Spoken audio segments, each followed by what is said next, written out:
Olá, boa noite a todos e a todas. Hoje a nossa live é sobre, que eu vou marcar o comentário, o tema da live. Oi, Frida, bom te ver aqui. Oi, Jean,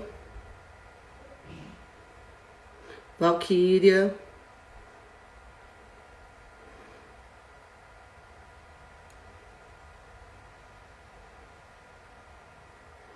Boa noite a todos e a todas. Eu estou só marcando o tema da live. Fixar comentário. Pronto, deu certo. Então, oi, mãe, tudo bem? Boa noite a todos e a todas. Hoje, dia 29/9/2020, são 20 horas. Nossa convidada de hoje, desculpem, é a juíza do trabalho do Tribunal Regional do Trabalho da 6ª Região, doutora Luciana Paula Conforte. Ela vai falar sobre LGPD e audiências telepresenciais. Ela é uma autoridade no assunto e tem tratado sobre esse tema em várias lives no Brasil inteiro. Deixa eu ver se ela já entrou. Oi, Andréia. Aqui, já tá aqui. Vamos aguardar a conexão. Olha, conectando. Oi, Lu. Olá, tudo bem? Tudo, só vou me ajeitar um pouco aqui, que eu fiquei um pouco torta. Tá bom, grande prazer estar aqui com O prazer é você. meu. Logo agradeço o convite. Essa questão de eu ser autoridade no assunto é generosidade de Não amiga. é, você sabe que não é. É nada, curiosa, estudiosa, estudando um pouquinho do assunto, mas autoridade eu não me considero, não. Não, está falando em todas as lives pelo Brasil inteiro. Eu Ah, já o pessoal é assisti muito algumas. generoso. Eu vou tentar me ajeitar Não. aqui, porque eu me ajeitei muito antes de começar e agora parece que saiu do prumo. Oi, tá bom. E aí, eu tô no prumo? Veja se eu tô no Tá. prumo, que eu também tô tentando me ajeitar aqui. Não, você tá bem. Tudo bem? Então Deixa tá eu só jóia. botar um pouquinho mais para trás esse telefone. Pronto. Agora eu acho que deu. Bom, Viu? Luciana, que bom te ver. Sabe que Ai, volta e meia falo contigo, saudades. Faz bastante tempo, pelo menos uns 6 meses, né? 7 meses, desde março. Nós é tínhamos verdade. a perspectiva de nos encontrar várias vezes esse ano, mas estamos nos encontrando por WhatsApp e virtualmente mais uma vez aqui, né? Isso, e é um grande prazer voltar a Santa Catarina, ainda que seja virtualmente, né? E estar com você. Realmente é um grande prazer. A Matra 12 e vocês têm feito um excelente trabalho, têm acompanhado as lives aí que as mulheres estão fazendo. Então, nós temos aí grandes guerreiras, né, na Matra 12, sem desmerecer os nossos colegas e dirigentes também, mas vocês têm arrasado. Um grande prazer mesmo. Que bom, nós estamos trabalhando para isso. Somos a Andréia, Maria Beatriz e principalmente a Érica também, que estamos fazendo essas lives. Eu vou Joia. começar já. Olha, a Laurinha já presente, Treviso Ai, também. Muito bom ver obrigada, todos, gente. Muito obrigada, todas. Laurinha. A nossa Maria Beatriz chegou aí. Tem a Andréia Passou, tem a Andréa House, a Érica. Um beijo para todas e todos que estão nos acompanhando. Inclusive Meus aquela, seguidores aqui de Pernambuco, né? É um prazer grande estar aí falando com todos vocês. inclusive aquela pergunta que eu te mandei hoje no WhatsApp foi Mari Melo, viu? Só falar um oizinho para Mari Melo, que me acompanha em todas, querida. Muito obrigada. Então, eu Diga, vou pai. começar agora. Nossa live de hoje é LGPD e audiências telepresenciais, 29/9/2020, no domínio aqui da Matra 12. Eu sou Patrícia Santana, sou juíza titular da primeira vara do trabalho de Lages, diretora de comunicação da Matra 12 e conselheira da Ana Matra, e vou apresentar a nossa convidada de hoje, Luciana Paula Conforte. É juíza do Tribunal Regional do Trabalho da 6ª Região, é professora, diretora em Direito, Estado e Constituição pela UNB, é diretora de Formação em Cultura da Ana Matra e diretora da Ena Matra. Além disso, é uma grande defensora de direitos sociais e humanos. Luciana, também, posso dizer, desempenha uma atividade associativa de forma decisiva e relevante. Sim, de forma decisiva e relevante, são palavras fortes de conteúdo e importantes, que revelam o trabalho que ela desempenha. Porque, Luciana, eu não vou jogar essas palavras ao vento àqueles que nos ouvem. Luciana, desde o início da pandemia, e eu sou testemunha disso, Luciana desempenha um trabalho de uma forma incansável como diretora de formação em cultura da Anamatra e também como diretora da Anamatra. Ela tem promovido diversos cursos, seminários, webinários e uma série de palestras com o intuito de difundir conhecimento e proporcionar a todos ideias e reflexões. São os eventos que ela promoveu. Seminário de Trabalho Escravo Contemporâneo, webinar Pandemia e as Mulheres do Sistema de Justiça Trabalhista, webinar Meio Ambiente Laboral, Responsabilidade e Perspectivas de Gênero, webinário sobre LGPD, webinário sobre a Convenção 190 da OIT. Ela também promoveu a participação da Anamatra em um evento importantíssimo da Amatra 6, do qual participaram diversos palestrantes internacionais. Ela está promovendo um curso de plataformas digitais que se encerra agora dia 30 de novembro de 2020, tendo tido início em agosto de 2020, com encontros semanais. Então, Luciana, para mim, você faz parte como protagonista e grande dirigente associativa da Anamatra. Anamatra, que completou ontem 44 anos. 44 anos, é verdade. E Anamatra, que sabemos que faz a luta intransigente da justiça do trabalho, de magistrados e magistradas do trabalho e, por conseguinte, de suas prerrogativas, de direitos sociais e direitos do trabalho. Além disso, Luciana,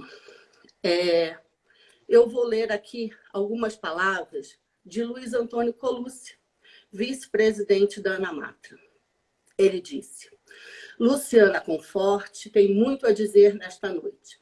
Tem sólida vida associativa, pois foi presidente da Amatra 6, foi diretora de Cidadania e Direitos Humanos e atual diretora de Formação e Cultura da Anamatra, na gestão presidida por Noêmia Porto.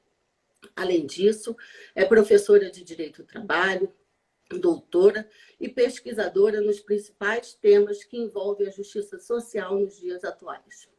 Luciana é compromissada e defensora do direito do trabalho e da justiça do trabalho, mas, fundamentalmente, tem um compromisso com a vida associativa e com a importância que tem uma entidade do porte da Anamatra para com seus 4.000 associados. Além disso, Laura Botelho, presidente da Amatra 6, disse: Luciana Paula Conforte é um dos nomes mais respeitados da 6ª região, orgulhando a magistratura trabalhista pelo seu histórico papel como líder associativa, magistrada, professora, doutora e autora de diversos artigos jurídicos de amplo alcance e que são referências nas áreas que ela se propõe a estudar, sempre com muita profundidade. Conta boa parte da história da Amatra 6, já que atua em cargos na diretoria da entidade desde 2002. Foi presidente no biênio 2010-2012, sendo a 4ª mulher e a primeira juíza substituta a assumir o cargo. Sua gestão foi marcada pela linha democrática e firme no cumprimento dos objetivos institucionais da associação, sem perder o olhar atento e de acolhimento a todas as demandas da categoria.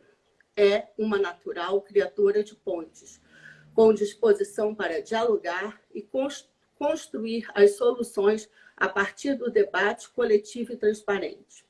Mais recentemente, atuou como diretora de Direitos Humanos nos biênios 2016-2018, 2018-2020, tendo tomado posse na última quinta-feira, 24/9, como diretora de prerrogativas para o biênio 2020-2022. Tudo isso sem contar com os postos ocupados na diretoria da ANAMATRA, contribuindo e imprimindo o seu estilo sério e trabalhador em todas as pastas que assumiu. Ela é, para mim, uma grande inspiração e exemplo de lealdade e integridade. É uma honra e uma alegria poder reconhecer nela uma irmã que ganhei no movimento associativo. Tenho certeza de que hoje dará mais um verdadeiro show de preparo, segurança e simpatia ao lado da também queridíssima Patrícia Santana. Luciana, muito bem-vinda. Muito obrigada por ter aceito o convite e tem a palavra para as considerações iniciais e o início do seu show. Olha, gente, eu acho que nem mereço todas essas referências. Eu só agradecer a generosidade do nosso vice-presidente Colucci, das suas palavras, Patrícia, que, na verdade, esse desafio foi abraçado por todos nós que estamos enfrentando aí esse período difícil, como dirigentes associativos e associativas, né? Nossos colegas estão aí, o Treviso, o Mauro e o pessoal da Matra 12 também, a Andréa, a Érica, enfim, todos. E esses eventos todos, como você disse, a gente não faz nada sozinha. Nossa equipe da ANAMATRA é muito competente, nossos diretores se envolvem em todas as coisas. Felizmente, nós temos um grupo bastante unido, né, bastante coeso, e todo mundo imbuído do espírito de fazer o melhor possível com o que temos no momento. E o que temos no momento são as telas. E foi por isso que nós desenvolvemos alguns eventos. Alguns desses eventos foram organizados pela Comissão ANAMATRA Mulheres, então a ENAMATRA realmente é um orgulho para nós que nessa gestão nós conseguimos tirá-la do papel, né? Mas, assim, na verdade, é um esforço conjunto de todo mundo. Então, assim, eu agradeço a generosidade, mas me sinto, na verdade, fazendo o meu papel, fui eleita para isso, né? E dizer que é uma construção realmente coletiva, sem nenhuma falsa modéstia, porque realmente quem trabalha associativamente sabe que é coletivo, não tem eu, ela, né? A gente está aqui para isso mesmo. Então, vamos falar de LGPD, senão o pessoal vai dizer que foi propaganda enganosa. Bem, é o seguinte, a gente vem então falar sobre as audiências telepresenciais. Esse tema começou a surgir de preocupações mesmo, já que a gente está num momento em que todo mundo foi obrigado a fazer essas audiências também, né, de forma telepresencial, além de todo o trabalho que a gente tem realizado. E eu comecei a assistir algumas lives, sim, dos especialistas, eles sim, por exemplo, como o Leandro Fernandes, que você sabe quem é, que foi o grande responsável pela organização do seminário de LGPD, a professora Ana Silvia Coelho, e comecei a acompanhar de outros colegas também, e comecei a me preocupar de que forma nós poderíamos trazer uma proteção aos processos nessas audiências especificamente telepresenciais em vista de algumas divulgações que eu vi extra autos. Então, é por aqui que a gente começa a nossa conversa. Então, a preocupação da desproteção desses dados personalíssimos para que não haja violação da intimidade, né, da vida privada das pessoas, e nós, como magistrados e magistradas, temos total responsabilidade enquanto estivermos na realização daquele ato e também após aquele ato, para que não haja um vazamento indevido, mesmo que não haja nenhuma intenção de causar danos. Então, é por aí que a gente pode começar a conversar. Então, eu vou te fazer a primeira pergunta. Nós tratando sobre LGPD e o Poder Judiciário, como nós podemos compatibilizar o princípio da publicidade dos atos e a proteção dos dados trazida pela nova lei? Existe algum conflito? Como eu posso fazer a ponderação desses valores? Exatamente, a gente tem que pensar nessa ponderação. Na verdade, a Lei Geral de Proteção de Dados, ela veio trazer uma grande reformulação nas políticas de segurança da informação das empresas, dos tribunais como um todo, então do Poder Judiciário. Todos estão vinculados ao cumprimento da legislação. Então, nós já tínhamos algumas políticas de segurança, algumas empresas também, mas só que agora vão ter que ser adotadas políticas bastante claras para a proteção desses direitos. Então, claro, nós temos a publicidade e a transparência como elementos, princípios inafastáveis da administração pública como um todo e o Poder Judiciário também, mas, por outro lado, nós como garante de direitos fundamentais e de proteção aos direitos humanos. E a LGPD tem tudo a ver com a proteção dos direitos humanos, né? Tanto é que é um dos fundamentos que são expostos logo no início da lei. Então, tem que haver realmente, como você disse, esse sopesamento de valores, esse equilíbrio, né, de divulgação, até onde eu posso divulgar e até onde eu vou estar protegendo aquelas pessoas, porque nós, como Poder Judiciário, detemos os dados dessas pessoas da forma mais ampla possível, né? E nós não podemos, digamos, correr o risco desses dados serem utilizados para fins indevidos. Então, como é que a gente vai fazer essa proteção? É óbvio que a discussão está ainda no início, nós já temos alguns tribunais do país que já estão adotando essas proteções, mas, na verdade, muita discussão vai haver sobre isso, né? Porque a vigência da lei é super recente, né? E nem todos estavam preparados, porque havia a esperança de que ela só entrasse efetivamente em vigor o ano que vem, em maio. Então, o próprio CNJ editou essa recomendação 73, né? Dando 90 dias em agosto, dando 90 dias para os tribunais se adaptarem. Então, está muito no início. Então, acho que é o momento mesmo de a gente debater. Não existem respostas prontas, não existem ideias fechadas. Nós, no dia a dia, vamos identificar quais as melhores formas. Isso também tem uma questão regional, né, como nós sabemos, porque cada tribunal, queira ou não, tem alguns procedimentos próprios. Então, esses caminhos nós vamos encontrar com esses debates mesmo, essas trocas de ideias. Por isso que eu gosto de dizer, não tem ideias fechadas, porque não há como nós termos. É bom a gente começar a pensar, já era para ontem, né? Porque está em vigor, mas enfim, a gente tem que começar a discutir isso, porque é de essencial relevância. Como você disse, nós fomos pegos de surpresa com o início da vigência da LGPD, porque nós esperávamos que seria realmente no ano que vem. A própria recomendação 73 do CNJ parece que ela veio num contrapé, né? Ela foi pega de surpresa também. E assim, só fazendo um parênteses aqui, eu quero registrar a presença do nosso vice-presidente, da Ana Matra, Luiz Antônio Colucci, que entrou... Bem-vindo, né? Entrou agora há pouco. Colucci, eu já li as suas palavras. Muito obrigada. Temos aqui André Cavalcante e vários colegas. Bom, então, Lu, vamos falar sobre a recomendação 73 do CNJ. Como você estava falando mesmo, ela teve início e ela entrou em vigor e ela deu prazo de 90 dias para os tribunais darem um feedback, foi isso, né? Apresentarem relatórios. E eu, em pesquisa, porque a gente está sempre pesquisando esses temas, agora em setembro, houve uma outra recomendação do CNJ, num procedimento, no ato normativo 7044-02 de 2020, que o relator Rubens Canuto, sobre a criação de uma base nacional de dados do Poder Judiciário, e houve também a criação da Resolução 331 de agosto de 2020, que criou essa base chamada DataJude.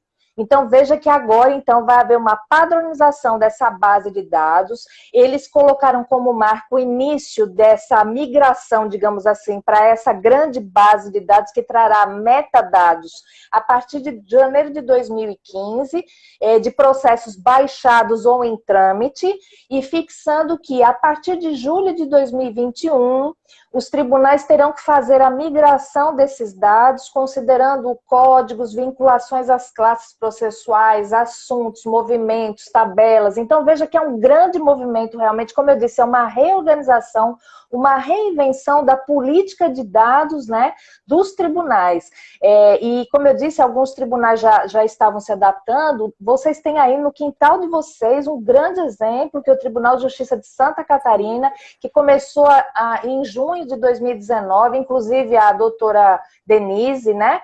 Ela, que é a controladora dos dados, ela foi lá no nosso seminário de LGPD e tratou de toda a política que eles têm adotado, muito interessante. O site deles já está no ar sobre a LGPD, eles têm feito palestras de conscientização, porque a lei também fala sobre essa necessidade de nós orientarmos todos que estão envolvidos com isso para uma conscientização acerca da necessidade da proteção desses dados. É uma cultura que se cria, que ainda nós não temos muito, a gente tem alguma, na Justiça do Trabalho, inclusive, isso foi reconhecido por outro palestrante, que é o doutor Oscar, que é juiz federal, ele é até catarinense, mas ele atua no Rio Grande do Sul, né? Ele diz, a Justiça do Trabalho já adotava algumas proteções, muito além de outros tribunais, né? Mas a LGPD não foi pensada para o direito do trabalho. E depois a gente começa a identificar que o direito do trabalho e a Justiça do Trabalho, talvez como poucos, tenham total envolvimento com isso, né? Porque nós lidamos com muitas situações personalíssimas, com dados pessoais, situações delicadas, sensíveis, né? Então, assim, além do TJ de Santa Catarina, nós também temos o Tribunal de Justiça de São Paulo, que também tem um site bem interessante para quem quiser se inteirar sobre os dados. Eles também começaram em 2019 e o site deles entrou no ar em junho de 2020, portanto, antes da vigência da lei. Então, eles trazem também toda uma política voltada para isso. O de Santa Catarina eu achei interessante, inclusive, que eles criaram uma classe processual própria para incluir reclamações relacionadas com a LGPD, e a desembargadora Denise diz que já tem ações que foram ajuizadas com relação a essa nova classe processual, não é? E eu também descobri que agora em setembro quem lançou a sua política é o Tribunal de Justiça do DF. Então, nós já temos aí, podem existir outros tribunais, mas que eu conheço, os mais avançados são o TJ de Santa Catarina, o TJ de São Paulo e agora o TJ do DF, que já tem essas políticas aí. Então, antes dos 90 dias dados pelo CNJ, né, para apresentarem seus resultados. E o CNJ apresenta várias orientações nessa recomendação 73, mas você acredita que o CNJ poderia fazer alguma coisa em prol dos seus próprios procedimentos para poder se adequar à LGPD? Então, eu tenho tido também essa preocupação. Nós, como somos dirigentes associativas, a gente sempre começa a pensar no lado do juiz, né? E eu tenho muita preocupação com esses processos administrativos disciplinares que são apreciados, não só no CNJ, como nos tribunais também.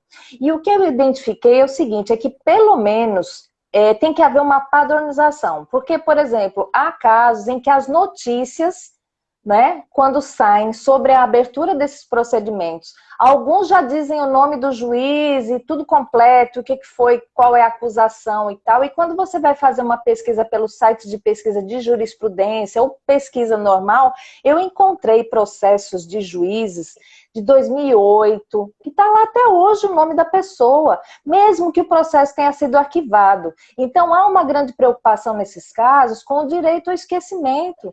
Ou seja, a pessoa vai responder a um procedimento administrativo que nem se sabe se há fundamento ou não, né? E ali todo aquilo é divulgado, o nome da pessoa é divulgado e aquilo ali fica eternizado no site de busca. Então, para o resto da vida, mesmo que aquela pessoa tenha identificado que não houve nenhuma falta, aquilo ali fica para o resto da vida no site, não é possível que isso seja assim. Então, eu acho que alguma medida para a padronização desses procedimentos, para que haja um mínimo de respeito aos dados, né, da pessoa, e ainda que tenha que ser divulgado, eu não estou dizendo que não deve, né, porque isso ainda vai ser discutido, mas ainda que tenha que ser divulgado, ele tem que ter um tempo para essa divulgação, que é o interesse público, até onde essa divulgação tem que ser feita, e até quando ela vai ocorrer, né? Porque o direito ao esquecimento ele é expressamente previsto no regulamento da União Europeia sobre a proteção de dados. E aqui no Brasil também as jornadas feitas pelo Conselho da Justiça Federal de Direito Civil já reconheceram a direta vinculação entre a proteção da honra e a intimidade e o direito ao esquecimento. Então, são questões que a gente tem que se preocupar, principalmente como dirigentes associativos. E o mesmo pode ser dito com relação a processos, por exemplo, quando esses mesmos procedimentos administrativos, às vezes eles colocam assim, juiz da vara titular, da vara tal, do tribunal tal, do estado tal. Olha, ainda que eu não diga o nome, a lei fala sujeitos identificados ou identificáveis. Então, ainda que eu não tenha dito o nome, se eu conseguir identificá-lo, o dano pode estar ali da mesma forma. Então, não é sempre que vai existir o dano, mas pode existir o dano, né? Então, são essas reflexões que eu acho importante a gente fazer, ainda que a gente chegue à conclusão de que não há necessidade dessa preocupação toda, mas eu acho que nesses casos, sim, porque há a direta vinculação, como eu disse, a proteção da intimidade e da honra com o direito ao esquecimento também. E, como você estava dizendo, compatibilizar isso com a lei de acesso à informação. Nós temos uma lei também que trata sobre os marcos regulatórios da internet. Então, são várias legislações que são interligadas e devem ser observadas já com relação também, já existiam antes, e agora a LGPD tem total vinculação com essas legislações, né? Então, assim, assunto a gente tem para mais de mês, se for brincar, Sim. né? Eu vou aproveitar aqui e vou registrar a presença do nosso desembargador, Roberto Luiz Guglielmetto, que participa de várias lives, já foi nosso entrevistado aqui. E também vou aproveitar para fazer a pergunta do nosso amigo André Cavalcante. Ele pergunta, a nossa LGPD contempla o direito ao esquecimento? Eu creio que contempla, sim. Não de forma expressa, mas há essa interpretação de que como você tem que tratar os dados de acordo com a finalidade, com o interesse público, qual a razão daquela divulgação ad eternum, não é? Então, os dados eles têm que ser tratados no limite da necessidade, da finalidade e do interesse público. A partir do momento que não existe mais aquele interesse social, interesse público e a motivação daquele tratamento de dados, eu não vejo motivo nenhum para que aquilo fique eternizado, uma divulgação eternizada que pode manchar, né, ou causar desgosto, digamos assim, à pessoa para o resto da vida. Né? Aquilo não pode ser uma pena para o resto da vida. Ainda que a pessoa tenha sido punida em determinado momento, cumpriu sua pena, a vida tem que ir para frente. Então, segue, na minha concepção, sim, porque tem vários princípios que envolvem essa questão do tratamento dos dados, que devem ser considerados e que indiretamente contemplam, na minha opinião,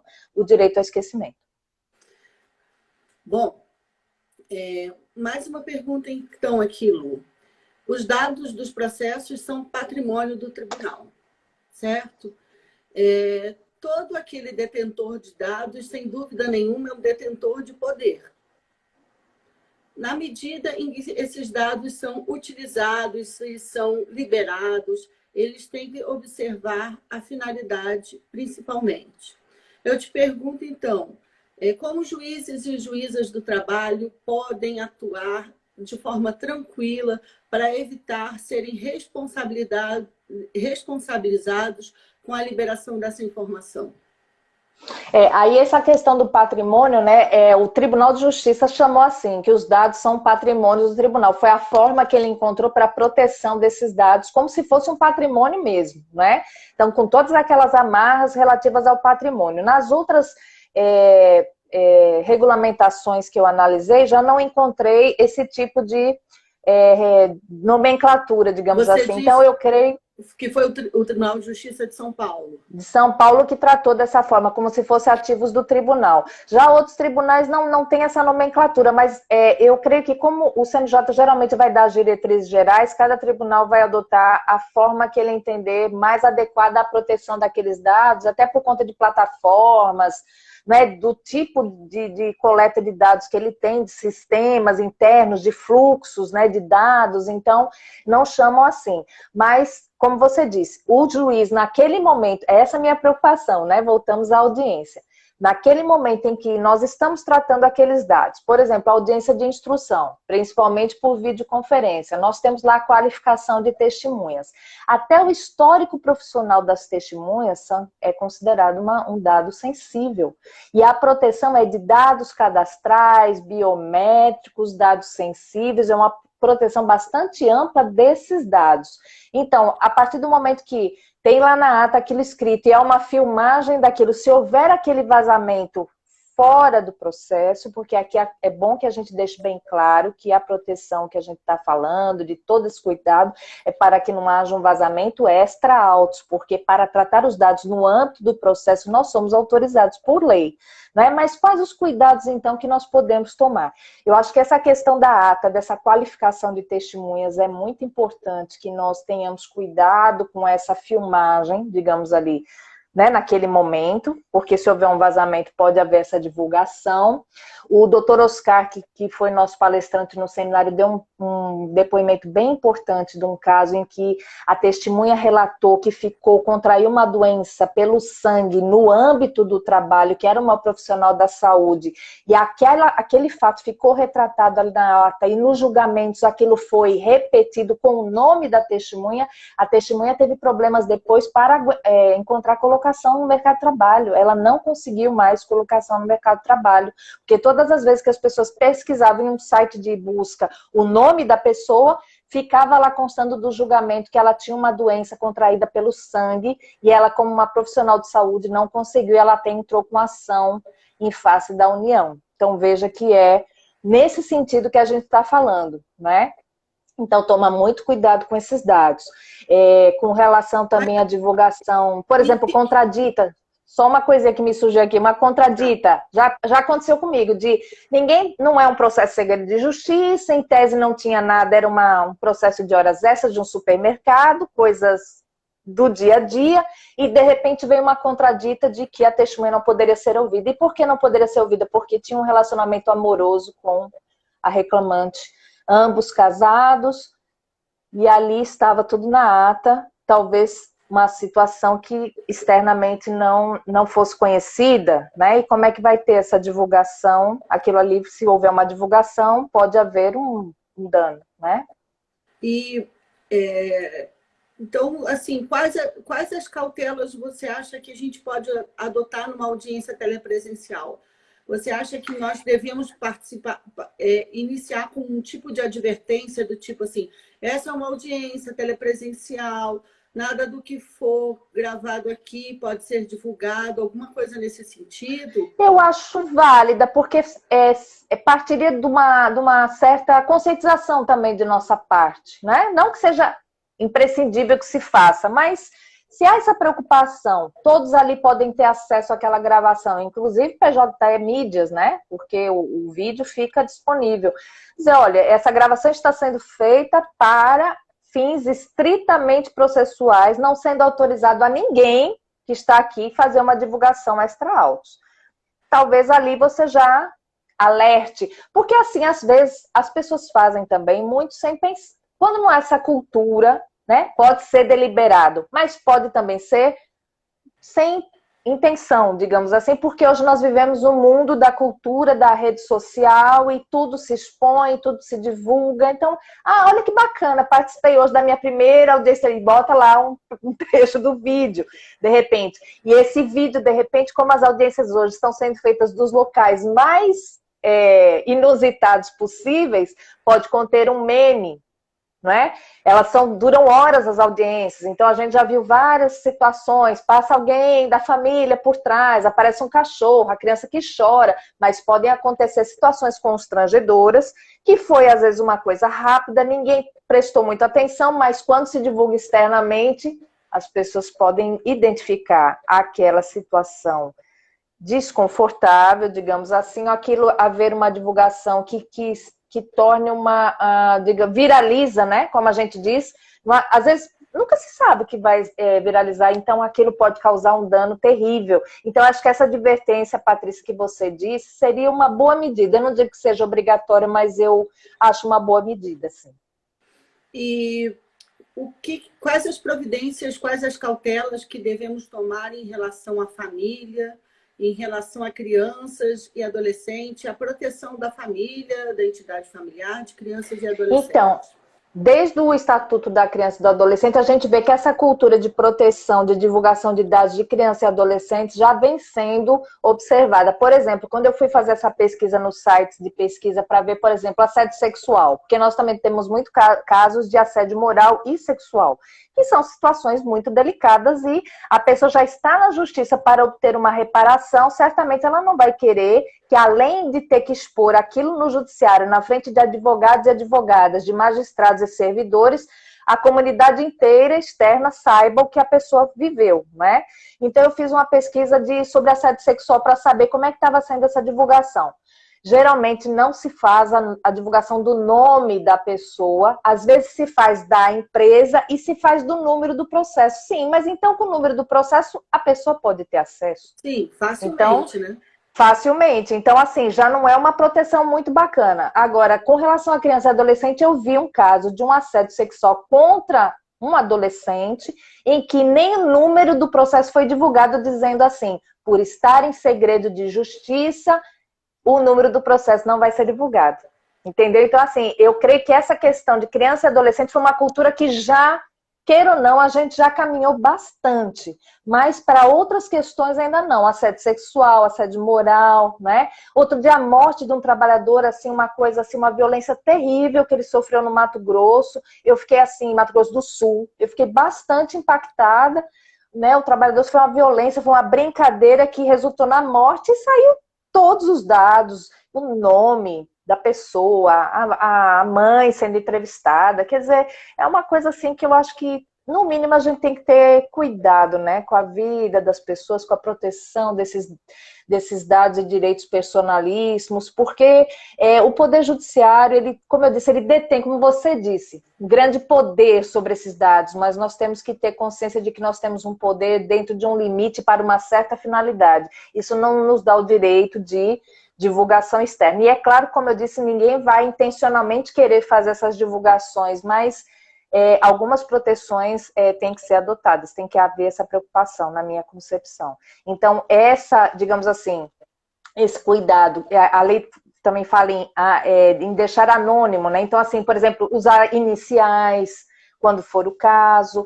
Você pode decretar um sigilo parcial do ato processual ou de um documento do processo, como seria um caso de um laudo pericial, né? Que dados médicos, por exemplo, a gente já adotava o cuidado, eu não sei se regionalmente isso muda, mas questão de prontuários médicos, por uma questão dos próprios médicos, geralmente só são enviados quando há uma expressa menção de que o titular daquele dado autorizou que haja a divulgação. Isso é um cuidado do médico, não são todos, mas pelo menos eu já vi, porque há na resolução do Conselho Federal isso. Então, aí a gente diz, solicita o prontuário e diz que houve uma autorização. Mas mais do que isso, nós teríamos que colocar esses documentos em sigilo, e se houve um laudo pericial identificando uma doença ocupacional, uma deformidade por conta de um acidente, né, ou de uma condição laboral inadequada, também poderíamos decretar, então, um sigilo desse documento ou daquela prova para que haja essa proteção e não haja digamos assim, um vazamento indevido, né, dessa situação peculiar que pode prejudicar a pessoa não só em termos de nova colocação no mercado de trabalho, também como expô-lo a vexames, né, enfim, acusações, uma série de coisas que podem ocorrer. Então, no âmbito do processo, eu não preciso, em tese, dessa autorização, esse consentimento que é necessário pela LGPD. É isso, né? Para filmagem, nós não precisamos, né, no âmbito do processo, dessa autorização. Tudo, mas o que você para perícia. Agora, para os prontuários médicos, isso pode ser controverso, mas como é uma cautela dos médicos, que eles só podem liberar com a autorização do titular do dado, há uma controvérsia se a autorização judicial, se a determinação judicial supriria ou não esse consentimento, né? Mas aí isso é dependendo, mas de qualquer forma, vindo esses processos, esses documentos, elementos para os autos, aí o juiz pode decretar um sigilo parcial para proteger justamente do conhecimento público, se aquele processo não está em segredo de justiça, sobre aqueles dados específicos, né? O laudo médico seria adequado e, de repente, em algumas situações, o laudo de periculosidade também. Insalubridade, talvez. Depende, por exemplo, até para o empregador, para os advogados que estão nos assistindo. Digamos que tenha havido uma alegação de uma insalubridade. Vou dar aqui um exemplo que me ocorreu agora. Uma insalubridade num restaurante, né? Em que foi necessária a visita do perito para fazer uma medição de calor, né? E chega lá, o perito identifica, ele tira foto, geralmente, inclusive, do ambiente, para saber se tem ventilação, se não tem ventilação. Identifica uma cozinha altamente sem condições de limpeza e sanitárias, né? E aquilo, de repente, pode vir para o processo e para a imagem daquela empresa ser uma situação que não seja favorável, digamos assim, de uma divulgação externa, né? Claro que nós estamos falando aqui de proteção de dados pessoais, que não seria para a empresa. Mas se for, por exemplo, de uma pessoa física, que aquilo ali pode ser identificado como um descuido da pessoa física, entendeu? Algo que pode afetar a imagem, a honra daquela pessoa física. É nesse sentido, mais ou menos, que a gente pode adotar uma proteção. Inclusive, essa questão de proteção de dados, de políticas claras de proteção de dados, tem sido utilizado e vai ser utilizado pelas empresas até como uma, digamos assim, uma vantagem em relação a outras que não detêm esse controle, né? Então, isso é geral, todo mundo vai se preocupar. Será que essa empresa tem políticas claras de que eu vou contratar com ela? O Poder Judiciário mesmo vai ter que rever todos os seus contratos de terceirização, de contratação de compras, porque a política tem que ser aplicada a todos que lidam com o Poder Judiciário. E aí eu vou te voltar à primeira pergunta. E essa proteção excessiva de dados, não estou dizendo que ela não deve ser feita, é só uma provocação, tá?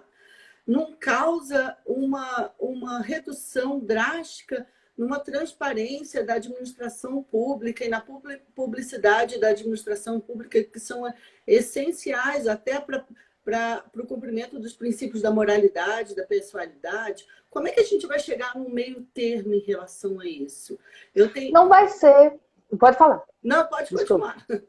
Não vai ser uma situação fácil, com certeza, né? Nós temos que adaptar isso. Agora, veja, a publicidade encontra limite na proteção da privacidade. Então, é isso primeiro, o valor primeiro é a proteção da intimidade. Situações de família já tem essa proteção, né? E nós, quando identificarmos que realmente determinada situação dependa daquela proteção, nós podemos restringir o ato, logicamente fundamentado, não é? E quem se sentir lesado pode até questionar aquela decretação pelo juiz, para que seja reapreciada, se achar que está havendo uma digamos, violação do dever de transparência e publicidade. E tem mais, os atos são públicos, né? Como dizem, o que tem divulgar audiência externamente se os atos são públicos? Uma coisa é o ato ser público e eu estar ali com algumas pessoas dentro da sala de audiência, que ali vai ficando restrito no âmbito da audiência. Outra coisa é eu jogar numa rede mundial de computadores e aquela coisa fugir completamente do controle. Por exemplo, dados de remuneração. Há o princípio da transparência, mas há também a necessidade de identificação de que tem acesso àqueles dados. Então, são limitações que são impostas. Há digamos assim, um equilíbrio, tenta-se dar um equilíbrio entre um princípio e o outro, mas que não haja danos. E mesmo assim, nós sabemos, como dirigentes associativos, que alguns portais de transparência ainda digamos assim, há divulgações que não são muito bem esclarecidas e, vez por outra, nós temos que ficar defendendo situações que não deveriam ocorrer se tivesse melhor compreensão sobre aqueles dados ou se tivesse uma melhor proteção sobre aqueles dados. E sobre uma coisa que você me disse ontem e hoje também, e repetiu aqui na live. A todo momento a gente vai se lembrando de situações que vão nos remetendo à necessidade da proteção dos dados. Tem uma pergunta aqui que eu achei muito interessante e eu não tinha nem pensado nisso, e eu vou fazer para você, e você me desculpa também se você nem pensou nisso, mas serve para uma reflexão para todos nós. que diz respeito a uma outra pergunta que eu tenho aqui para fazer para você. Eduarda Goulart Perita, ela coloca assim: e quanto aos laudos periciais contábeis, não seria o caso de anexarmos em sigilo? Pelo visto, ela é uma perita, né? Uhum. A ideia seria da proteção de quem vai receber ou de quem vai pagar aquele valor. Aí eu vou fazer um gancho enquanto você vai pensando, porque eu também não consegui ter a resposta.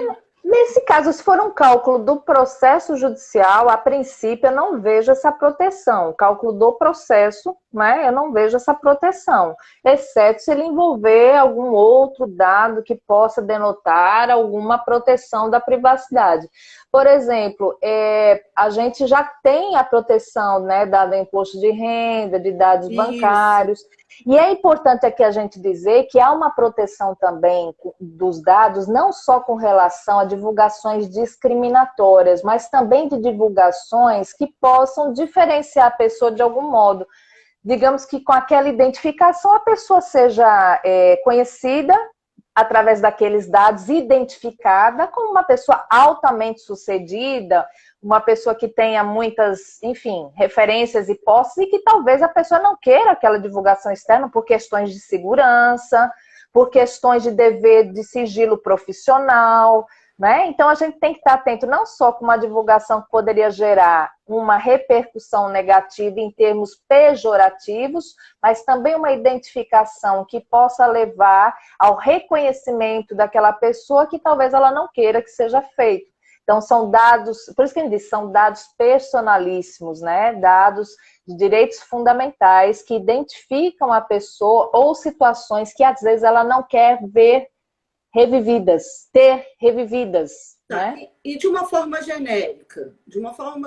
genérica mesmo, sem pensar em situação como essa, patrimonial, relativa ao imposto de renda, conta bancária, de uma forma genérica no processo. Eu sou parte, eu digo, pode divulgar meu laudo médico, pode divulgar meu patrimônio. E aí, como é que eu procedo? Pois é, entende-se que... Eu tenho o dever de tratar esses dados sensíveis. De acordo com a lei, os dados relacionados com a dignidade humana são irrenunciáveis, né? Então, assim, a gente não pode, assim, na minha concepção, se valer de uma autorização, não pode sofrer restrição voluntária, assim diz o Código Civil. Então, esses direitos não podem sofrer restrições voluntárias. Então, ainda que haja digamos, há uma audiência que tem um baita meme. A pessoa autorizou a divulgar, e aí aquilo vai para a internet e tem uma divulgação assim que a própria pessoa nunca esperou que fosse ocorrer, né? Mas ele autorizou. Né? Aí não podemos pensar assim, porque são irrenunciáveis. A gente está falando de proteção de direitos humanos, proteção de dignidade humana, e aí, como bem disse a Maria Beatriz, naquele caso dos cálculos do processo, está no processo e há um interesse, né? Aquilo ali está sendo tratado dentro do processo e cumprindo a função pública processual, que nós temos autorização para isso. Por isso que não haveria necessidade, em tese, apenas de cálculos judiciais de liquidação de sentenças serem apresentados em sigilo. Tá. Lu, olha só, nós temos 10 minutos de live e eu tenho mais outras 2 perguntas para você. Eu queria fazer uma delas e depois a gente derruba rapidinho e ocupa mais só uns 10 minutinhos eu estou à disposição. E encerra, pode ser? Não tem problema nenhum. Pode sim. Seguindo nessa linha, eu vi em alguns grupos, eu acho que eu não estou equivocada quanto a isso, mas eu já vi em alguns grupos que tem uma região que eles já estão ajuizando ações com segredo de justiça e não sigilo.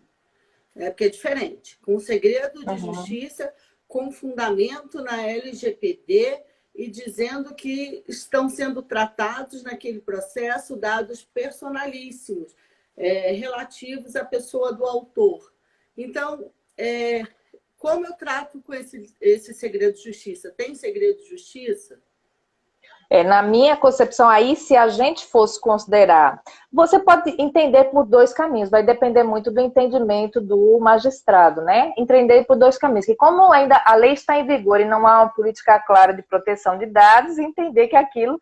Agora, sim, particularmente eu acho complicado porque nós vamos tornar a exceção a regra, né? Transformar a exceção em regra. Então, todos os processos, então, serão. Eu vou partir, então, da lógica de que estou tratando os dados no âmbito processual e que, simplesmente pelo histórico dos dados, eu não vejo motivo para a adoção de um segredo de justiça. O que não possa ocorrer posteriormente, se, a partir da defesa ou da instrução, verificarmos que há situações ou dados mais que devem ser protegidos, né, no âmbito da legislação.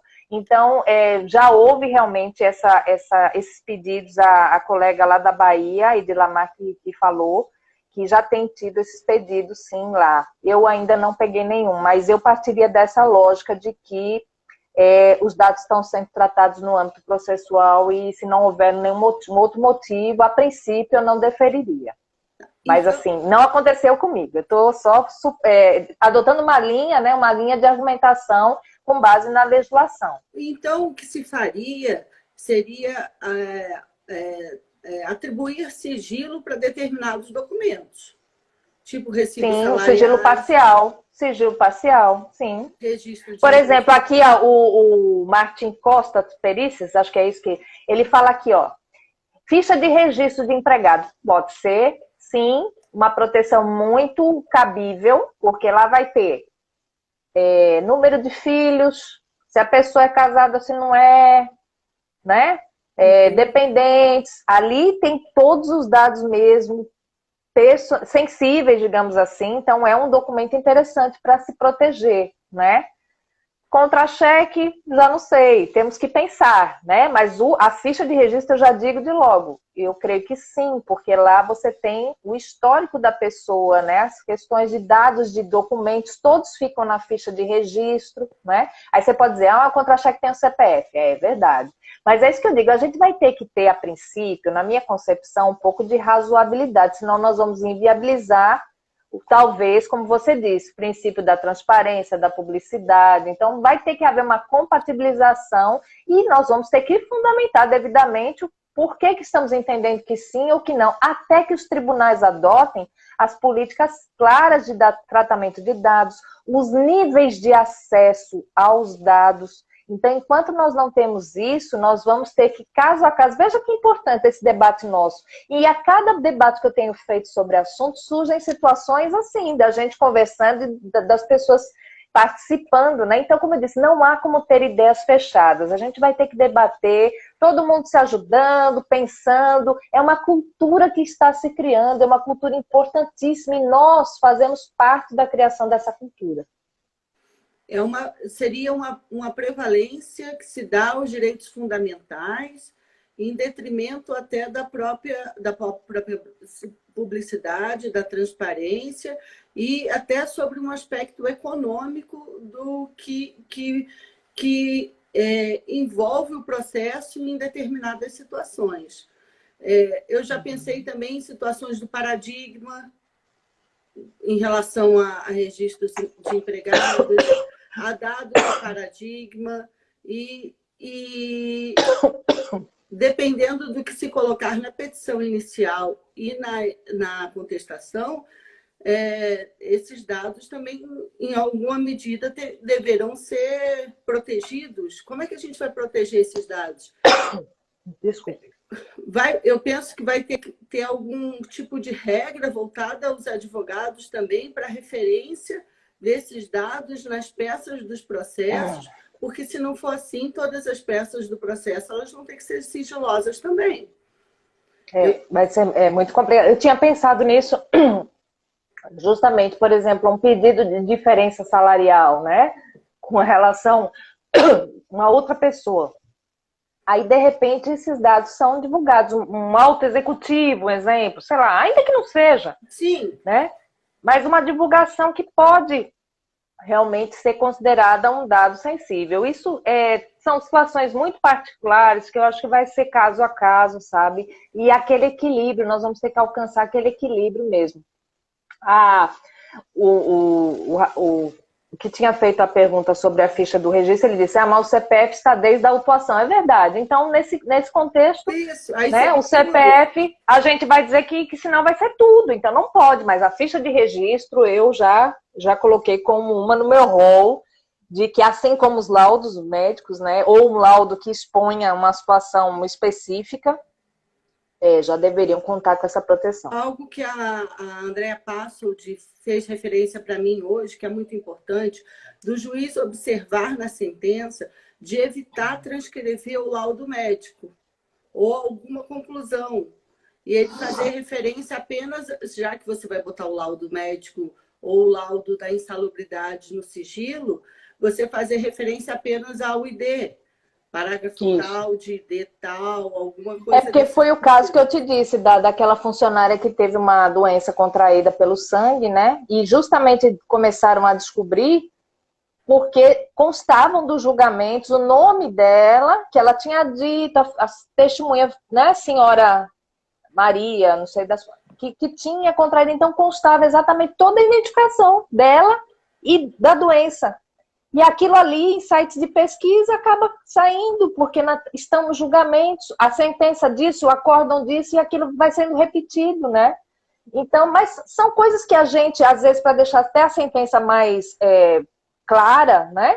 Nós mesmos podemos colocar sem ter essa ideia de que isso poderia causar, né, um dano, mas é o que eu digo, volto a dizer, é uma questão de cultura e de pensar o que nós podemos fazer para evitar essas situações. Então, vamos fazer o seguinte, Lu. Está chegando próximo da 1 hora de live. Eu vou derrubar agora. Eu tenho mais uma pergunta para fazer. Aí você faz as considerações finais e aí a gente encerra. E eu aguardo todas e todas na segunda parte para que a gente possa encerrar aqui com o brilho de sempre da nossa convidada Luciana Conforte. Lu, daqui a pouco... E a gente vai responder as perguntas que o pessoal ainda faltou aí também. Vamos tentar, né? Isso. Então tá, até daqui a pouco. Até já.